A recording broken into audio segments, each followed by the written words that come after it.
Welcome, curious minds, to another deep dive. Today we're embarking on really quite an extraordinary journey. We're peeling back the layers of a deeply personal story. It weaves together family legacy, some dramatic financial shifts, and, well, a truly unconventional vision for philanthropy.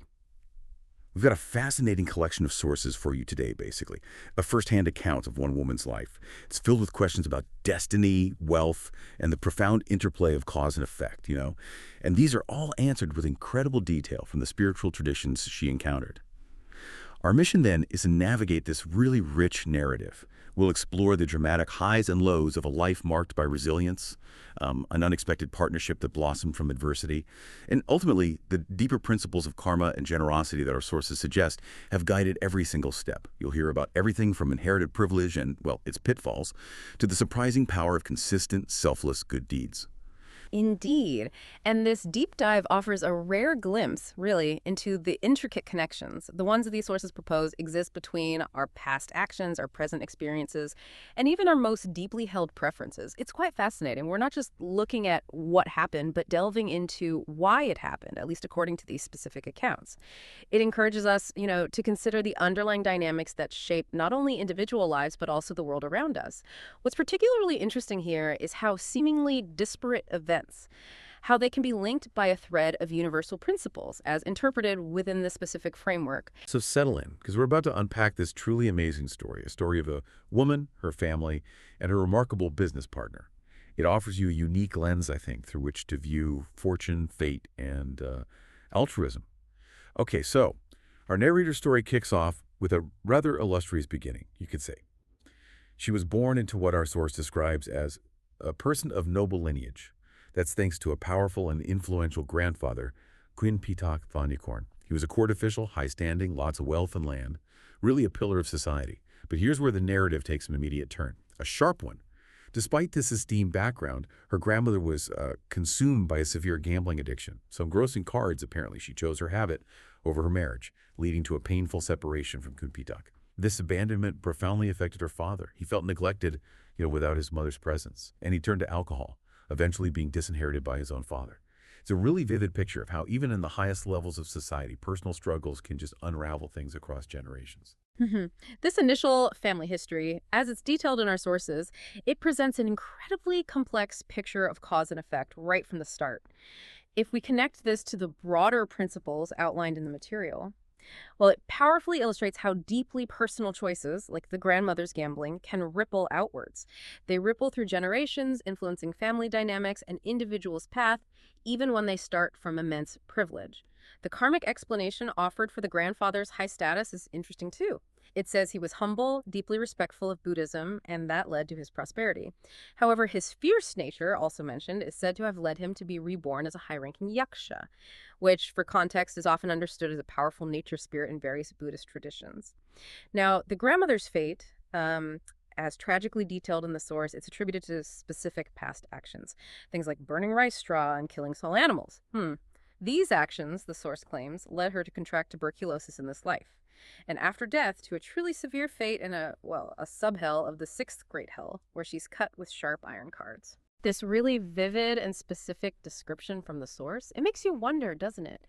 How do our seemingly small habitual actions, according to these teachings, accumulate to such profound and varied effects across lifetimes? It's quite a dramatic start, absolutely. And the narrator herself, well, she had a unique beginning, too. Despite her clear preference for the vibrant, bustling city life, she was born far away, in a provincial town. She started her career in banking, which sounds pretty stable, right? But then she took a significant risk, became a major share scheme operator, essentially managing investment schemes for other people. This gamble, unfortunately, it coincided with the notorious IMF crisis, and it led to catastrophic fraud that wiped out everything she had. Just gone. Lost her home, her car, her entire financial foundation. And the sources provide a fascinating karmic explanation for that rural birth, too, despite her longing for the city. It's attributed to a past life where she apparently often looked down on those from the countryside. This past arrogance, the source claims, caused her to be born far away from the urban centers she loved, even though her underlying preference for luxury and refinement, that persisted. Her dramatic financial roller coaster, from banking stability to the depths of share scheme fraud, losing everything, that's attributed to inconsistent good deeds in a past life. The text actually states she did not consistently make merit and was also prone to withholding donations if someone crossed her. It suggests that even good intentions, according to these sources, can be undermined by conditions or personal preferences or just a lack of sustained unconditional generosity. So what can we take away from this connection between actions and outcomes? It seems so direct here. The IMF crash, despite being devastating, became a pivotal turning point for her, a real fork in the road. It led her to the Wat Phra Namakaya temple. There, she found immense solace and, importantly, a renewed path. From that point, she diligently rebuilt her career, flew to France, Australia, learned everything about beauty and spa techniques, and she didn't just rebuild, she excelled, became a highly respected expert, had high-profile clients, even advised a university. Our source notes she soared financially, earning hundreds of thousands per month, sometimes working only 1 to 2 hours a month, which is incredible, all while, quite interestingly, maintaining her high-so penchant for luxury brands and exquisite homes. It's a testament to her resilience, sure, but also, according to the source, the power of renewed positive action. But just when her life seemed perfectly back on track, thriving in her field, another financial near disaster struck. She almost didn't get paid at a new company, again, due to fraud. But her quick thinking, decisive action, it saved her from another devastating loss. And here's where it gets really captivating. In the midst of this, she discovers a young, handsome 23-year-old Thai Muslim man. He was also being swindled by the very same company. And he'd already lost a staggering $5 million tot. Outraged by this injustice, she decides she has to help him. She just has to. Our source vividly describes her using both dark and light methods to get the money back, even reportedly hiring what the text calls mafia, while also involving him in the temple's activities. It's quite a mix. That dynamic is incredibly striking. And the sources offer a fascinating explanation for it. Her own brush with fraud karma, where she nearly lost her salary again. That's presented as the very reason she was drawn into this situation to begin with, like attracts like, in a way. And the young man's experience of being defrauded, losing such a huge sum, that's likewise linked by the source to his past life. He was, the text claims, a merchant who delayed or defaulted on payments. So this interaction, it highlights a powerful principle from the sources, how shared karmic imprints can bring people together, not just for conflict, mind you, but also for mutual aid and, as we'll see, a really profound shared purpose. It raises an important question for us to reflect on, doesn't it? Can we truly escape the patterns of our past? Or do we often meet them again in new forms, maybe presenting opportunities for resolution or change? Their bond of trust, it just grew surprisingly quickly after that, led them straight into becoming business partners, 2 ventures, beauty spa and import-export. The dynamic was clear and really complementary. He provided the capital, she provided the expertise. As the source puts it, we are complementary to each other. Simple as that. But the most astonishing part of this whole narrative, it's his journey into philanthropy. Despite being Muslim man, had only known the temple for 2 months, never even done a 7-day meditation retreat. He readily agreed to make significant, truly remarkable donations, sponsoring a Buddha image, land for the Kathina ceremony, which, for our listeners, is an annual Buddhist offering, really important, where lay people donate essentials, especially robes, to monks after their rainy season retreat. Also a main Buddha statue, a 5-year glass pillar, and even daily Kathina donations. It's extraordinary. His immediate and substantial commitment to a Buddhist temple. Given his Muslim faith and, like you said, limited prior exposure, it is truly remarkable. And the source offers really insightful explanations for his motivation, his capacity to do this. He views these donations as a universal offering. He genuinely believes the money will be used for immense benefit to humanity. Creating good people, he says, to build what he calls a glass world, a world of purity, of enlightenment. He actually believes 100 million baht is too little to bring true peace to the world and expresses a desire to give until peace is achieved. It's a huge vision. Now, the sources explain his current wealth in karmic terms, of course. He was apparently significantly more generous than our narrator in a past life, characterized as not hoarding. His Muslim faith, despite these profound Buddhist ties now, that's explained too, apparently he didn't make a specific wish to be reborn into Buddhism, and there was some past conflict within a Buddhist community. It's a complex tapestry, isn't it? It really underscores how, according to these sources, our past intentions and actions create very specific conditions in our present. This deep, generous vision he has for a glass world, it's presented as just a profound expression of his core being. So what does this extraordinary vision mean for you as you listen? This young man's perspective, as detailed in our source material, it's all about investing directly in humanity, seeing the world itself as a kind of laboratory, a place to cultivate goodness. He genuinely believes in what he's contributing. It's a small price to pay for such a grand transformative mission.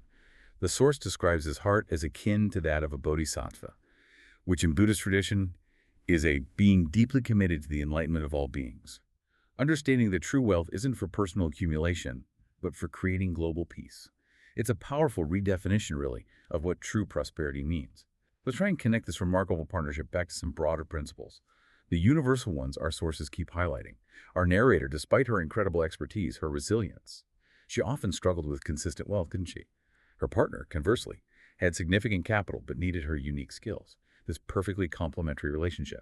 Well, according to the karmic explanations in our sources, it's no accident. It makes sense in that context. It suggests he was more consistently generous in past lives, leading to his current abundance.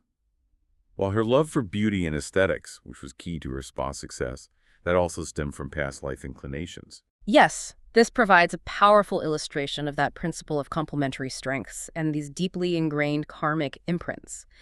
Their partnership, it's explicitly described in the sources as spiritual friends who assisted each other in the past, which reflects how our connections, both personal and professional, are often really long-standing and profound according to this view. The lesson for us here, I think, from the perspective of these sources, isn't just about the act of giving, it's fundamentally about the intention behind it. That seems key.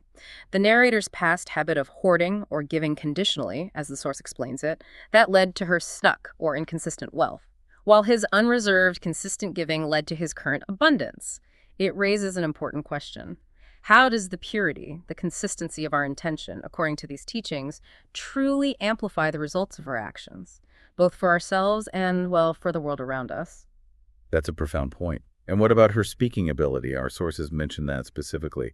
Her capacity to be persuasive in both worldly matters and spiritual matters. That's not just a natural talent, is it, according to this? Not according to these sources, no. That persuasive ability is directly attributed to her past life role. She was a leader in inviting people to do good deeds. So the consistent act of inspiring others, encouraging them through communication, the source suggests that's what cultivated this very skill. It really underscores the idea that even our talents, our strengths, can be developed and enhanced through virtuous actions and intentions over time. And the advice offered in the source for our narrator is particularly telling, I think. She should not just give moral support to his donations, but to contribute to her full capacity. This, the text implies, is the key to her own continued prosperity and to deepening what is already an incredibly impactful partnership, turning it into an even greater force for good. Wow, what an incredible deep dive that was. Into a life just filled with dramatic turns, moments of profound resilience, an almost fated unlikely partnership, and a truly awe-inspiring vision for universal peace. We've traced how ancestral karma, deeply personal choices, even the nuanced intentions behind our giving, how all these things, as interpreted by our sources, can shape our experiences, our financial fortunes, and the very connections we forge in life. This story truly exemplifies the profound impact of our actions and intentions, not just on our personal lives, but really on the world at large, as presented in the source material. The young man's perspective on giving, seeing it as this fundamental investment in a glass world of purity and goodness, it powerfully challenges us, I think, to look beyond immediate tangible returns, to consider the boundless long-term potential of collective good and, well, selfless acts. So as you reflect on this journey we've taken together, what stands out to you from this deep dive? Perhaps it's the sheer resilience, in the face of repeated adversity. Or maybe the compelling power of an interfaith partnership forged through this shared purpose. Or maybe just the audacious and inspiring goal of 100 million population dedicated to global peace. Each element offers a unique facet of this extraordinary narrative, doesn't it? And here's a final provocative thought for you to maybe ponder, building on what we've explored today. If one person's vision, as we've heard, can extend to building a glass world through such focused generosity, what boundless good could your unique talents, your insights, your resources, what could they contribute to the world starting today?